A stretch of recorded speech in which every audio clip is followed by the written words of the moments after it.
హీలింగ్స్లో స్వస్థతల్లో రెండు రకాలు ఉంటాయి. ఈరోజు చాలామంది స్వస్థతలు నమ్మరు. స్వస్థతల్లో రెండు రకాలు ఉంటాయి. ఒకటి, దేవుడు స్వస్థపరుస్తాడు. మీకు ఏమన్నా రోగాలు ఉంటే, ఇప్పుడు రక్తస్రావ రోగంతో ఉన్న స్త్రీని దేవుడు స్వస్థపరిచాడు, కానీ పౌల్ని స్వస్థపరచలేదు. ఎందుకు? స్వస్థతలు లేవా?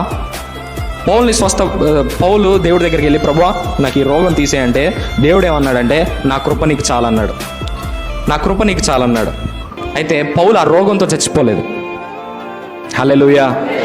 స్వస్థతలు రెండు రకాలు. ఎలా అంటే, దేవుడు కొన్ని స్వస్థపరుస్తాడు, కొన్ని వాటికి దేవుని కృపనిస్తాడు. అంటే నీకు ఆ రోగం ఉంటుంది, కానీ నువ్వు చచ్చిపోవు. నీకు ఆ రోగం ఉంటుంది, కానీ ఆ రోగం నిన్ను ఏం చేయలేవు. హల్లెలూయా.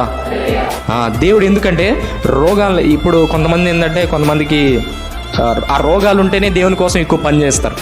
నేను చాలామంది సేవకుల జీవితాల్లో కూడా నేను చూశాను.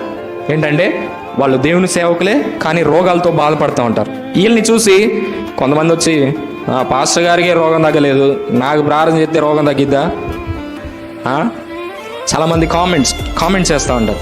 పాస్టర్ గారు అబ్బాయికి ప్రార్థన, ఇప్పుడు పాస్టర్ గారికి స్వస్థత వరం ఉంటే పాస్టర్ గారు ప్రార్థన చేస్తే వాళ్ళ అబ్బాయికి రోగం తగ్గలేదు, నాకేం తగ్గిద్ది అనేవాళ్ళు లేరు?